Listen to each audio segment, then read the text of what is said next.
नमस्कार मंडळी, स्वागत आहे माझ्या नवीन ब्लॉगमध्ये. मित्रांनो, तुम्हाला जर माझे ब्लॉग वगैरे आवडत असेल तर नक्की मला शेअर फॉलो करा. नेहमीप्रमाणे निघालो वर्किंगसाठी.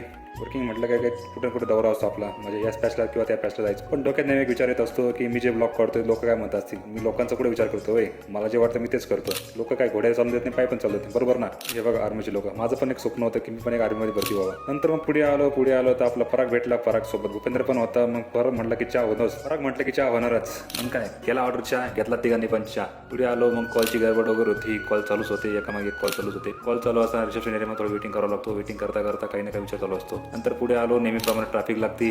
मग काय ट्रॅफिक मला तो थांबून घ्यावं लागतं. मग पुढे आले का कॉलसाठी खूप महत्त्वाचा कॉल होता, त्यासाठी पुढे आलो. तिथं पण वेटिंग करावं लागली. वेटिंग करता करता भेटला आपला समाधान, म्हणजे इपकाचं. बघा मागे मला बोललो होतो ना, समाधान म्हणजे आपलं इपकाचं बरं का. एकदम छान मुलगा आहे, स्वभावाने छान आहे, मिसळ पुराण करतो. नंतर बाहेर निघालो तर पाऊस चालू होता. आज तर रेनकोट आणलेला नव्हता, थोडं थांबून वगैरे घेतलं. मग पाऊस जायची वाट बघत होतो, पण पाऊस कसं रे ना आम्हाला. चला आपलं म्हणजे पुढच्या कॉलसाठी, कारण कसं प्रेमाई कॉल चालू होता. मग राजू पण सोबत होता. राजू काय सापडतो त्याच्या बाईकमध्ये काय माहिती, नंतर कळलं रेनकोट शोधतोय, कारण की ते सेल्स मॅनेजर वगैरे सोबत होता त्याच्या. पुढे आलो, कॉलची गडबड होती. मग छोटंसं काम एक होतं, ते पण करून घेतलं.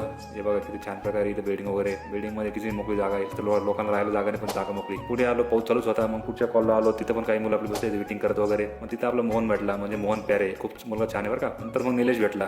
तर ब्लॉगमध्ये येत होता, त्या मागे एक लेडीज होती, स्कूटी त्याची लागली मागं, पण बरं जास्त काय लागलं, त्यांना पण लागलं नाही वगैरे. नंतर पुढे आलो कॉल वगैरे झाले वगैरे. नंतर संध्याकाळची वेळ झाली. मग नंतर छोटंसं काम आठवलं मला, डीमार्टला जायचं, सर्व्हिससाठी थोडं सामान खरेदी करायचं. मग पुढे आलो डीमार्टला आलो. मग विचार केला अजून काही गोष्टी घ्यायच्या. नंतर मग एक शोधत बसलो, काही गोष्टी ॲड करत राहिलो. डीमार्टमध्ये जे बऱ्यापैकी किराणा सेक्शनला जास्त काम होतं, तिथंच गेलो, तिथे घेतल्यानंतर मग काही गोष्टी ट्रिवच्या पण घ्यायच्या होत्या. मग ट्रिवच्या सेक्शनला आलो, म्हणजे काय डायपर वगैरे घ्यायचं वगैरे होतं. मग पुढे आलो, कोणतं डायपर घ्यायचं वगैरे. घरी फोन केला, मग बायकोने सांगितलं की याच प्रकारचे डायपर आहे, ते निघूया. मग काय साईज वगैरे वेट वगैरे त्यानुसार डायपर घेतलं वगैरे. मग त्याच्यामध्ये प्रकार होते, मग पिकी पॅन्ट वगैरे, नंतर ते क्लस्टर असं काही नाव वगैरे होतं असं काहीतरी.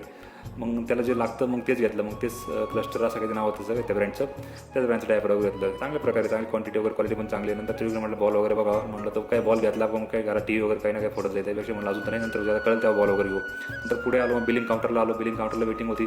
काही ठिकाणी आता कॅश पेमेंट, काही ठिकाणी पेमेंट. मग नंतर म्हणलं मॅडम माझ्याकडे फक्त कॅश आहे, मग कॅश पेमेंट करा आणि मला जाऊ द्या. मग कॅश वगैरे पेमेंट वगैरे केलं, निघालो आपल्या घराकडे. घरात निघताना परत एक विचार आला की आजचं वर्किंग चांगल्या प्रकारे झालं वगैरे. नंतर मग म्हटलं आता उद्याचा प्लॅन आपण करू घरी गेल्यानंतर. तर पुढे आलो, घरी आल्यानंतर मग त्रिवेला थोडं बाहेर येऊन आलो. म्हणजे आज कसं गुरुवार वगैरे असतो, तर देवदर्शन वगैरे असतं. म्हणजे आमचं गजानन महाराज मंदिर वगैरे जातो. त्याआधी मग ते तुळस वगैरे घ्यायची, मग तुळस वगैरे घेतली वगैरे. नंतर आलो गजानन महाराज मंदिरामध्ये. गजानन महाराज मंदिरामध्ये आलो, दर्शन वगैरे घेतलं, मग निघालो घरी. मित्रांनो, तुम्हाला जर माझे ब्लॉग व्हिडिओ वगैरे आवडत असेल तर नक्कीच फॉलो शेअर करत जा, आणि व्हिडिओ पाहून झाला तर लाईक तर नक्कीच करा. धन्यवाद.